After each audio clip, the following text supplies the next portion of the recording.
This past Friday, President Joe Biden, alongside his Democratic allies, pushed forward a $1.9 trillion COVID-19 relief plan. Lawmakers approved a budget outline that will allow them to muscle Biden's plan through in the coming weeks without Republican support. With a new labor report recently released, the United States showed that employment growth rebounded moderately in January and job losses in the prior month were deeper than initially thought, therefore strengthening the case for a sizable relief package for the government to aid the recovery from the COVID-19 pandemic. We'll take a look at the pros and the cons of this stimulus bill as the economy continues to be affected by the pandemic in this episode of the Seven Figure Squad, happening in 3, 2, 1. Let's go. Never short stopping, now I'm winning like I'm Jeter. Steady through the rigor, yeah, I'm getting bigger. What's cracking, everybody? Money Smart Guy Matt Sapaula here, hailing to you from Oak Brook Terrace, Illinois, a direct west suburb of downtown Chicago, and welcome to another episode of The Portfolio. So let's take a look at some of the details from the COVID-19 relief package. The main part of this package, introducing a $1,400 stimulus check, is what affects most Americans.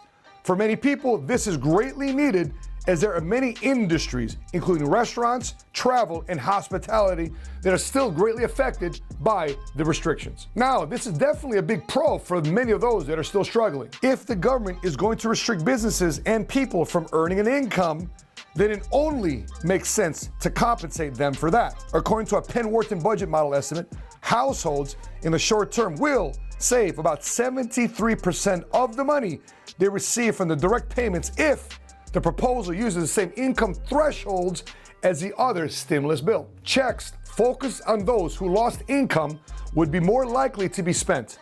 Also proposed is an extension of federal unemployment to $400 weekly through September 2021. Again, those without jobs, this is a huge plus. Now, let's get into some of the cons. The obvious con of the stimulus check is, well, who's going to pay for all of this? Where's the money coming from? Yes, this is important, but just like during the Great Depression, relief is sometimes the best way to get us back afloat. Then we hammer down on the reducing of the budget and paying down these bills. The other con about this bill, Republican Representative Michael Burgess said Congress should wait until all of the previous $4 trillion in pandemic relief has already been spent. He still said $1 trillion has still yet to leave the door. Burgess says, why is it so urgent that we still have to pass another $2 trillion stimulus bill? Lastly, think about this. Of all the money ever printed, all the dollars ever printed in the history of the United States, over 23% was printed last year. Is this another sign of another market bubble about to burst? Is this an indicator of the continued weakening of the dollar, making it harder and harder for people to buy the things that they want? The purchasing power of the money gets less and less over time with the infusion of these stimulus bills. Now, my money smart thoughts. Number one, the inclusion of the $15 an hour minimum wage increase does not look like it has enough support to be added. I think overall this sounds helpful and good for a lot of people, but this is a separate issue. Also, this really should be a state issue, not a federal issue. Why? Because every state has different costs of living, and by doubling the minimum wage, this will severely cripple many businesses that cannot afford to double labor costs during the pandemic. Restaurants, bars, and industries where employees make $7.50 plus tips pay their employees minimum wage with that in mind. This severely alters the ability to stay open. Keep that in mind. Put yourself in a position of that business owner. Number two, in the labor report, there are some very, very interesting statistics. The job market participation rate has declined significantly during the pandemic, with women accounting for the biggest share of dropouts. That has been attributed to difficulties securing childcare as many schools remain closed for in-person learning. The CDC made some headlines about this. Quote, teachers do not need to get vaccinated against COVID-19 before schools can safely reopen. Now, this is coming from the head of the Centers for Disease Control and Prevention last Wednesday. They continue by saying, there is an increasing data to suggest that schools can safely reopen, and that safe reopening does not suggest that teachers need to be vaccinated, end quote. Now this is coming from the CDC director, Dr. Rochelle Walensky, who told reporters during a White House news briefing on COVID-19. What is continuing to affect the livelihoods of Americans is childcare or lack thereof. Being a father of 5 children, I know exactly what this is all about. And since people are still paying taxes, public schools should still safely reopen to relieve that.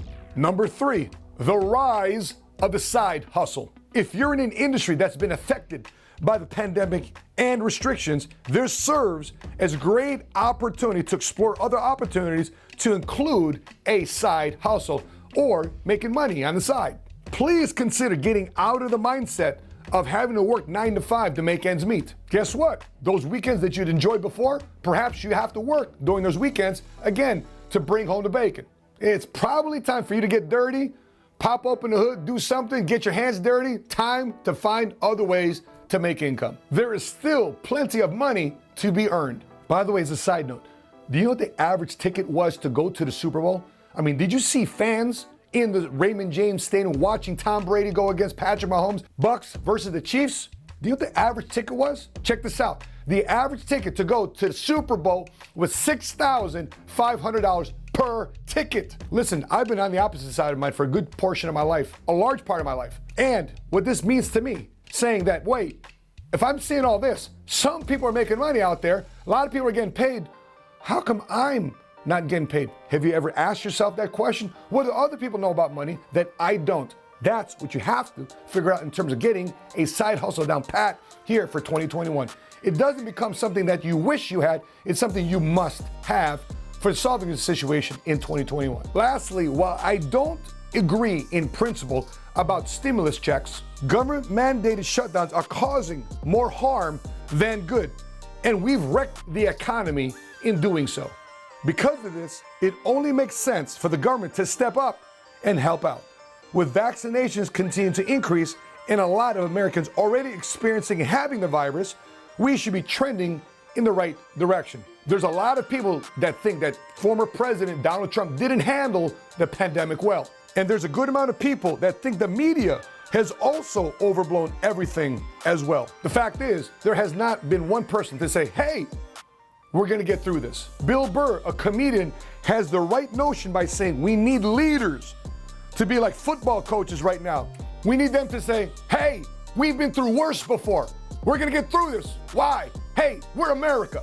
Bill Burr is spot on.